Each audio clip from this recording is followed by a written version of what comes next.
ये आपको थोड़ा सा वैसे तो अंदाज़ा पहले से ही होगा, लेकिन फिर भी मैं आपको बता देता हूँ कि मैंने कुछ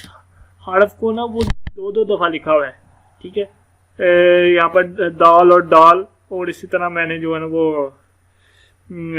स्वाद के साथ स्वाद लिखा हुआ है, इसके साथ स्वाद भी लिखा हुआ है, जवाद,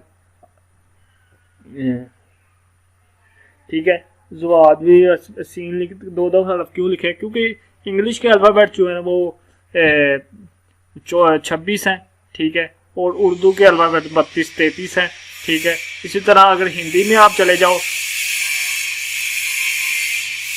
यार ये बड़ा मसला है साउंड का,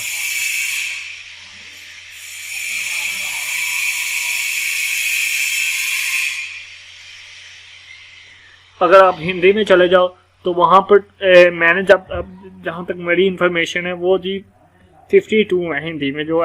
मुख्तलिफ शक्लें हैं उनकी आवाज़ें हैं ना, 52 है, लेकिन 48 वो यूज़ करते हैं, 48 वो यूज़ करते हैं, 4 वो भी यूज़ नहीं करते। इसलिए वहाँ पर वहाँ पर वो ज़्यादा इजी है, जितने ज़्यादा अल्फ़ाबेट्स होंगे उतना वो ज़ुबान पढ़ना ज़्यादा आसान होगी। अब आपको समझ आ गई होगी कि उर्दू क्यों इंग्लिश के मुकाबले में पढ़ना आसान है, क्योंकि उर्दू के अल्फ़ाबेट्स ज़्यादा, इसी तरह हिंदी के अगर आप अल्फ़ाबेट्स और उनकी आवाज़ों को याद कर लेते हैं तो हिंदी सीखना उर्दू और इंग्लिश से ज़्यादा आसान है, क्योंकि उसके हर अल्फ़ाबेट का एक, यानी उसके लिए आपको मरकब नहीं बनाना पड़ता, दो लफ्ज़ों को जोड़ के, तो उसकी साउंड, हर लफ्ज़ की एक अलहदा से आवाज़ है, उसकी अलहदा साउंड है, उसको आपने बस याद कर लेना तो आप इस काबिल हो जाएंगे कि आप उसको पढ़ सकें।